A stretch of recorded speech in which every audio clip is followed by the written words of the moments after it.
중요한 기밀을 가지고 캐나다로 망명을 했던, 본인이 알아서 네. 그래서 정보 줄게요 하고 찾아갔던 암호 해독 관련 자료, 공작 문건 109건을 망명을 하겠다.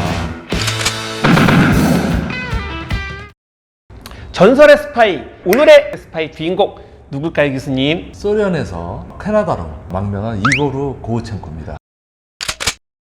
일단 먼저 이 사람이 어떤 사람인지 한번 말씀해 주세요. 이 고우첸코는 굉장히 평범한 소련의 무선통신 기술자인데 1919년에 우크라이나 출신 가정에서 태어났고요. 2차 대전이 시작되면서 이제 군에 입대해서 소련군 해외 정보기관 GRU 암호문을 작성하는 요원으로 근무를 했어요. 문제는 고우첸코가 1943년에 외교관 신분으로 캐나다 오타와에 있는 소련 대사관에 암호 처리 요원으로 이제 파견이 됐었다는 네. 거죠. GRU는 KGB하고 다르게 군 정보기관이거든요. 네. 무관들을 주축으로 한 군 네. 정보기관의 지원 요원이죠. 암호 처리를 전담으로 하는 네. 무선 통신사 같은 직책에 있었습니다. 예.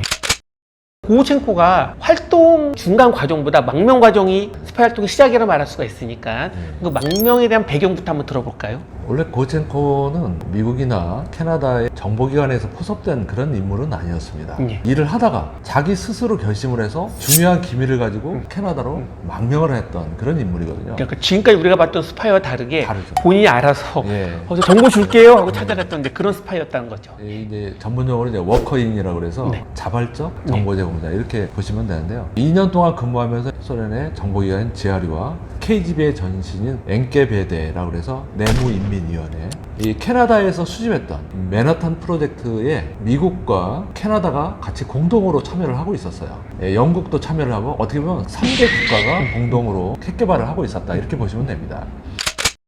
캐나다 쪽에서 수집되는 소련이 수집하는 이 첩보망에 대한 수집 내용을 고우첸코가 전부 알 수 있었다는 거죠. 왜냐하면 수집된 내용을 전부 암호화해서 본국으로 보내야만 됐었던. 그러니까 수집한 내용을 암호화하는 그 역할을 했던 것이 고우첸코였거든요. 예, 그렇죠. 1945년 9월에 소련에서 갑자기 귀환 명령이 떨어집니다. 캐나다에서 풍요하게 잘 살고 있는데 물론 고국이지만은 갑자기 소련이라는 나라로 돌아가야 된다는 상황에 굉장히 고민을 하게 되죠. 그때 당시 예. 소련만 하더라도 독일과 싸움 때 많이 피폐했던 상황이고 그렇죠. 근데 예. 미국과 캐나다는 아무런 전쟁에 피해 없지 않은 그렇죠. 그런 데이기 때문에 거기 있다가 아무래도 소련 다시 가려고 하면 조금 환경적으로는 고민을 많이 했을 것 같긴 합니다. 가족들을 못 사는 소련에 가서 케어하느니 차라리 내가 서방 진영으로 망명을 해서 가족들도 행복하게 살게, 이런 개인적인 동기에 의해서 사실상 망명을 결심하게 되는 거죠.